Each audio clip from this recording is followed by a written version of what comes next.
Yo les potos, c'est Mogota et aujourd'hui on se retrouve pour une nouvelle vidéo. On va s'intéresser à des choses plutôt flippantes. Nous vivons dans un monde mystérieux où des créatures ont pu naître. Elles pourraient se manifester et perturber notre paisible vie.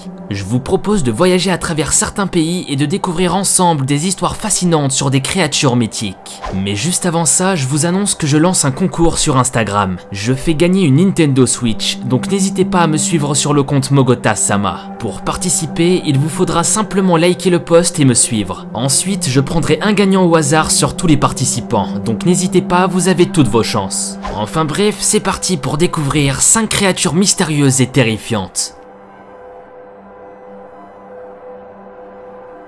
Numéro 5. Pour commencer, je vais vous parler d'une créature vraiment spéciale qui fait vraiment flipper. Chaque culture est associée à une multitude de créatures terrifiantes et bizarres. Beaucoup de ces êtres sont des humanoïdes. Parmi ces humanoïdes, il y a le légendaire Ebu Gogo. Il s'agit d'une créature qui apparaît dans la mythologie du peuple de l'île de Flore en Indonésie. Dans le langage local, Ebu veut dire grand-mère et Gogo signifie celui qui mange n'importe quoi. Les Ebu Gogo sont décrites comme de petites créatures méchantes avec un appétit vorace. Ils sont capables de manger des enfants humains. Ouais, j'ai bien dit des enfants humains. J'avoue que c'est très glauque et on n'aimerait pas tomber face à ce genre de créatures. Mais il semblerait que la population indonésienne les ait tous exterminés pour cette raison. Donc normalement, si c'est le cas, on ne devrait pas avoir de problème en voyageant en Indonésie.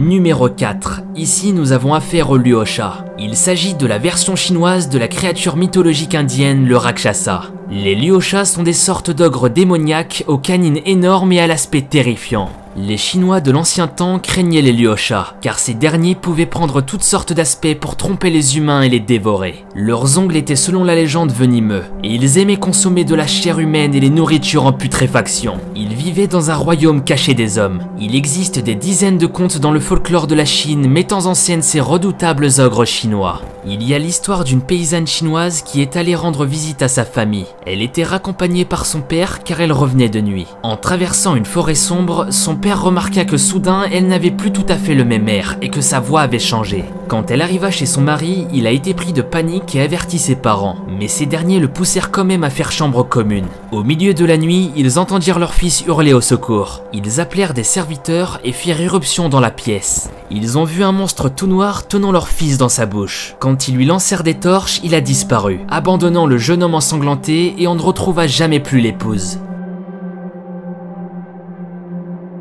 Numéro 3. Dans le temple Zengyuji, situé dans la ville de Kanazawa au Japon, il existe une légende. Il y a une tête momifiée d'un démon à 3 visages qui se nomme Oni. La légende raconte qu'un prêtre résidant dans le temple a découvert la momie dans une chambre de stockage dans le début du XVIIIe siècle. Personne ne sait d'où la tête de démon vient, ni comment, ni pourquoi elle a fini dans cette salle de stockage. La tête momifiée a 2 faces qui se chevauchent à l'avant, avec une autre située à l'arrière. Le temple présente la tête aux fidèles chaque année autour de l'équinoxe de printemps. Une autre momie démoniaque et mystérieuse peut être trouvée dans le temple de Daiyojin dans la ville de Usa. La momie a été autrefois l'héritage précieux d'une famille noble de la région. Mais après avoir subi une succession de tragédies, cette famille a été forcée de se débarrasser de lui, considérant la momie comme la cause de son malheur. La momie démon a changé plusieurs fois de propriétaire avant de finir dans les mains d'un fidèle du temple Daiyojin en 1925. Après que le moine soit tombé gravement malade, la momie fut soupçonnée d'être maudite. Numéro 2. On continue avec les Toyol. Les Toyol sont des esprits démoniaques de la mythologie malaisienne. Ce sont de petites créatures qui sont créées en utilisant de la magie noire sur un fœtus humain mort. En général, ces créatures sont créées dans le but de commettre des méfaits, comme voler de l'argent, des bijoux pour la personne qui les a créées. Et normalement, si ces créatures n'étaient pas utilisées, elles étaient placées dans une urne ou un bocal jusqu'à ce que l'on ait à nouveau besoin d'elles. On les nourrissait d'après les légendes de sang de coq. Le 21 février 2006, un pêcheur de Kampung Kuala aurait trouvé sur les rivages une petite bouteille. Pour lui, à l'intérieur de cette bouteille, il y avait un Toyol. Il ne voulait pas la garder à cause des superstitions. Il la confia donc à un autre homme qui l'emmena au musée de la région. Numéro 1. Passons au Tianak.